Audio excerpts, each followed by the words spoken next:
أعوذ بالله من الشيطان الرجيم بسم الله الرحمن الرحيم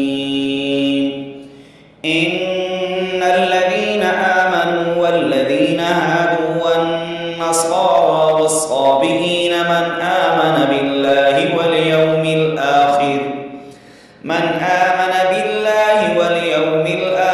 وعمل صالحا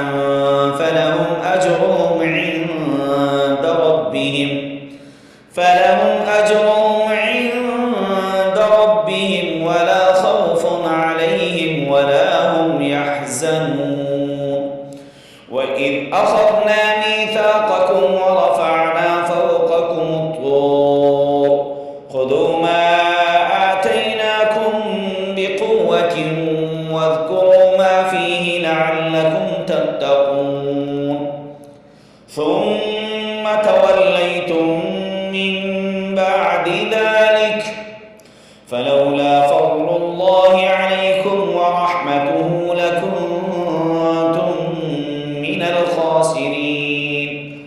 ولقد علمتم الذين اعتدوا منكم في السبت فقلنا لهم كونوا قردة خاسئين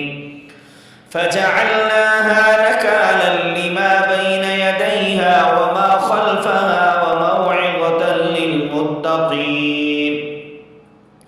وإذ قال موسى لقومه إن الله يأمركم أن تذبحوا بقرة قالوا أتتخذنا هزوا قال أعوذ بالله أن أكون من الجاهلين قالوا ادع لنا ربك يبين لنا ما هي قال إنه يقول إنها بقرة لا فارغ ولا بكر قال إنه يقول إنها بقرة لا فارغ ولا بكر عوان بين ذلك فافعلوا ما تؤمرون قالوا ادع لنا ربك يبين لنا ما لونها قال إنه يقول إنها بقرة